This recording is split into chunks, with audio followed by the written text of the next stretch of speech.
안녕하세요. 한주원입니다. 여러분, 오늘은 볼린저 밴드와 RSI를 함께 사용해서 반전 매매의 정확도를 확 높이는 방법에 대해 이야기해 볼게요. 이 조합은 시장의 변동성과 모멘텀을 동시에 보는 거라서 단순한 추세 추종이 아니라 반전 포인트를 훨씬 더 날카롭게 잡아낼 수 있습니다. 천천히 따라오시면서 여러분의 차트에 직접 적용해 보는 상상을 해보세요. 실제로 해보시면 감이 훨씬 빨리 올 거예요. 자, 먼저 볼린저 밴드와 RSI가 각각 뭔지 간단히 떠올려 보죠. 볼린저 밴드는 20일 이동 평균선을 중심으로 위아래에 2배 표준 편차를 더하고 뺀 선으로 시장의 변동성을 보여줍니다. 밴드 폭이 넓으면 변동성이 크고 좁아지는 스퀴즈 상태는 조용한 시장을 의미하죠.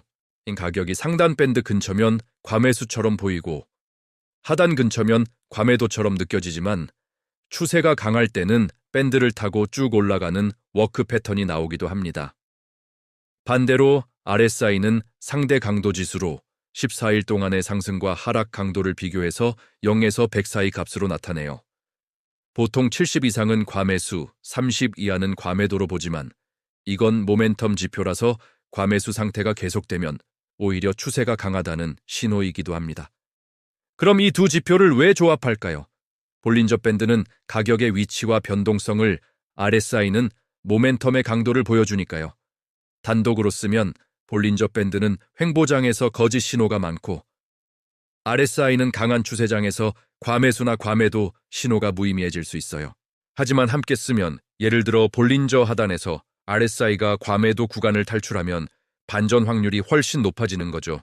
이 조합은 반전 신호 후보를 잡아주고 이게 진짜 반전인지를 한 번 더 확인해주는 역할을 동시에 한다고 보시면 됩니다. 이제 실전에서 어떻게 쓰는지 단계별로 풀어볼게요. 먼저 상승 반전, 즉 저점을 잡기 위한 매수 전략입니다. 이건 주로 하락 추세나 횡보 구간의 바닥에서 유용해요. 첫 번째 전략은 볼린저 하단 터치 플러스 RSI 과매도 탈출 매수입니다. 가격이 볼린저 하단 밴드에 닿거나 아래로 살짝 내려갔다가 반등할 때 RSI가 32에서 30 위로 다시 올라오면 매수 신호로 봅니다. 이 조합은 과매도가 끝나고 모멘텀이 회복된다는 뜻이에요.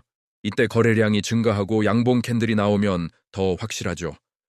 스톱로스는 하단 밴드 아래 2~3% 정도로 설정해서 리스크를 관리하세요.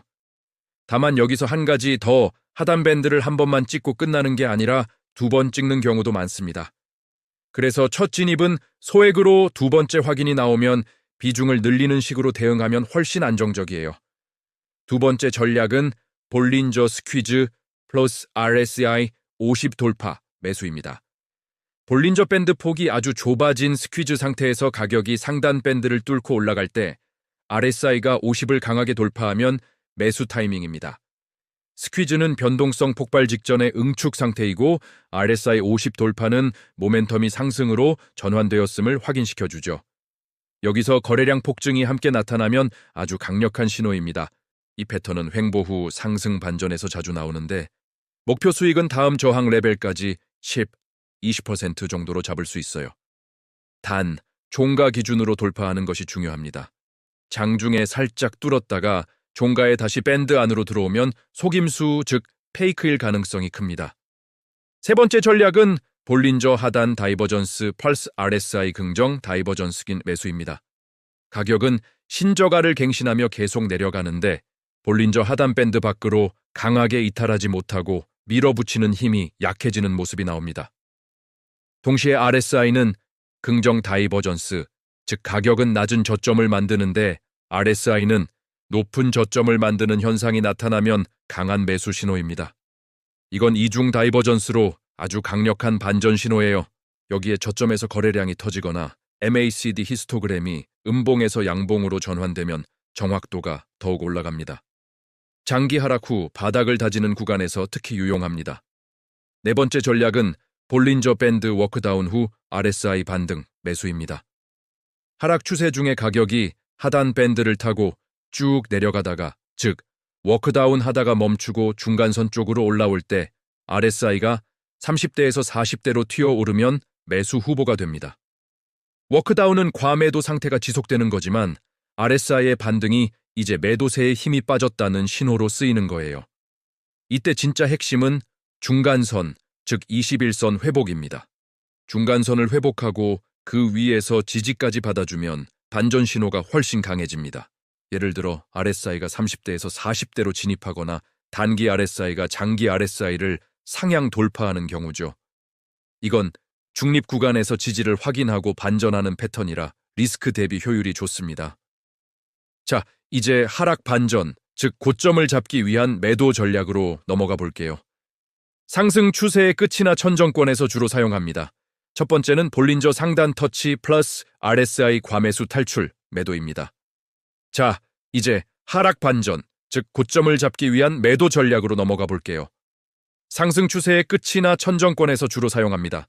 가격이 상단 밴드에 닿거나 위로 올라갔다가 내려올 때 RSI가 70 이상에서 70 아래로 내려오면 매도 신호로 봅니다. 과매수가 끝나고 모멘텀이 약해지고 있다는 신호죠. 거래량이 줄어들거나 윗꼬리가 긴 캔들, 연속 음봉 같은 걸 함께 보면 더 확실합니다. 단, 추세가 강한 종목은 상단 밴드를 타고 올라갑니다. 그래서 상단 터치만으로 섣불리 매도하면 강한 추세장에서 계속 손절만 하게 될 수 있어요. 반드시 RSI의 과매수 탈출이나 중간선 이탈 같은 추가 확인을 함께 보세요. 두 번째는 볼린저 스퀴즈 플러스 RSI 50 하락 매도입니다.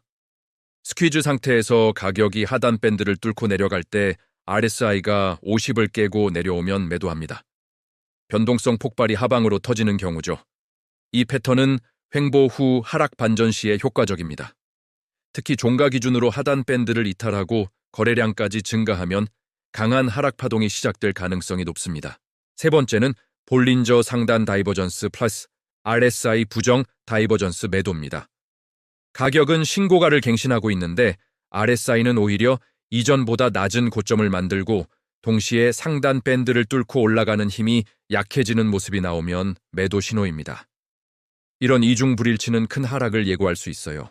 이때는 고점에서 버티는 기간이 길어질수록 더 위험합니다. 모멘텀은 빠지는데 가격만 억지로 버티고 있으면 한번 꺾일 때 아주 크게 꺾일 수 있습니다.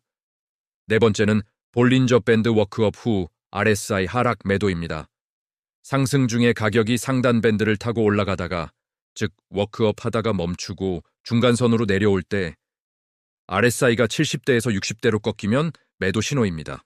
워크업은 과매수 상태가 지속되는 거지만 RSI의 하락이 이제 추진력이 다했다는 경고로 쓰이는 거예요. 여기서도 마찬가지로 중간선인 21선 이탈 여부가 핵심적인 확인 포인트가 됩니다. 다섯 번째는 볼린저 중간선 저항 플러스 RSI 하향 전환 매도입니다. 가격이 중간선을 저항으로 맞고 다시 내려가는데 RSI도 50 아래로 밀리면 매도 신호입니다. 이건 상승 반전 실패 패턴이라서 무리하게 버티는 것을 끊어주는 용도로 아주 좋습니다. 이 조합을 실전에서 쓰실 때 꼭 기억해야 할 주의점과 팁을 10가지로 정리해 드릴게요. 첫째, 추세를 무시하지 마세요. 상승 추세에서는 과매수 신호를 섣부른 매도로 단정하지 말고 하락 추세에서는 과매도 신호를 성급한 매수로 단정하지 마세요. 둘째, 거래량은 항상 확인하세요. 반전 신호의 거래량이 없으면 거짓일 가능성이 큽니다. 셋째, 기간을 조정해 보세요. 볼린저는 20일, RSI는 14일이 기본이지만 단기 트레이딩이라면 둘 다 10일로 줄여서 민감도를 높일 수 있습니다. 넷째, 다른 지표를 하나만 더 얹으세요. MACD 히스토그램에 양전환이나 음전환 또는 스토캐스틱 크로스 하나만 더 붙여도 3중 확인이 되어 신뢰도가 높아집니다. 다섯째, 백테스트는 필수입니다. 내가 주로 보는 종목에서 이 전략이 잘 먹히는지 과거 차트를 20, 30개라도 직접 찍어보세요. 여섯째, 포지션 크기는 작게 시작하세요. 확정 신호가 아니면 5, 2% 정도의 소액으로만 진입하고 추세가 확인되면 비중을 늘리는 게 안전합니다. 일곱째, 손절 규칙은 기계적으로 지키세요. 예를 들어 매수 후에 RSI가 다시 30 아래로 재진입하면 미련 없이 나오는 겁니다. 여덟째, 강세장과 약세장을 구분하세요. 당연히 강세장에서는 매수 신호가 더 잘 먹히고 약세장에서는 매도 신호가 더 잘 먹힙니다. 아홉째, 다이버전스는 연습이 실력입니다. 매일 차트 5개씩만 꾸준히 봐도 눈에 익숙해질 겁니다. 열째, 감정 매매는 절대 금지입니다. 정해놓은 조건이 모두 맞을 때만 행동하세요. 왠지 그럴 것 같은 느낌은 여러분의 계좌를 갉아먹을 뿐입니다. 다섯 번째는 볼린저 중간선 지지 플러스 RSI 크로스 매수입니다. 가격이 볼린저 중간선인 20일 이동평균선을 지지받고 튀어오를 때 RSI가 바닥권에서 상승으로 전환하면 매수합니다. 실제 사례로 느낌을 한번 잡아볼까요? 예를 들어 테슬라가 2020년 바닥을 찍을 때처럼 급락 후에 볼린저 하단을 터치하고 RSI가 25에서 30 위로 탈출하는 신호가 나온다면 강력한 바닥 반전 매수 신호로 볼 수 있습니다. 또 비트코인이 2021년 천정을 찍을 때처럼 볼린저 상단을 이탈한 후 RSI가 75에서 70 아래로 꺾이면 과열이 해소되는 매도 신호로 큰 의미가 있습니다. 마지막으로 삼성전자 같은 횡보 구간에서 스퀴즈가 나타난 후 상단을 돌파하고 RSI가 50을 돌파한다면 이제 방향이 위로 잡힌다는 신호로 해석할 수 있습니다. 여러분, 오늘 볼린저 밴드와 RSI 조합으로 반전 매매 정확도를 높이는 방법에 대해 자세히 알아봤습니다. 이 내용이 여러분의 트레이딩에 실질적인 도움이 되기를 바랍니다. 차트 앞에 앉아서 직접 종목 하나를 골라 오늘 배운 내용을 적용해 보세요. 자, 그럼 지금부터 여러분의 시간입니다. 오늘 영상을 바탕으로 열심히 공부해 보시기 바랍니다. 감사합니다.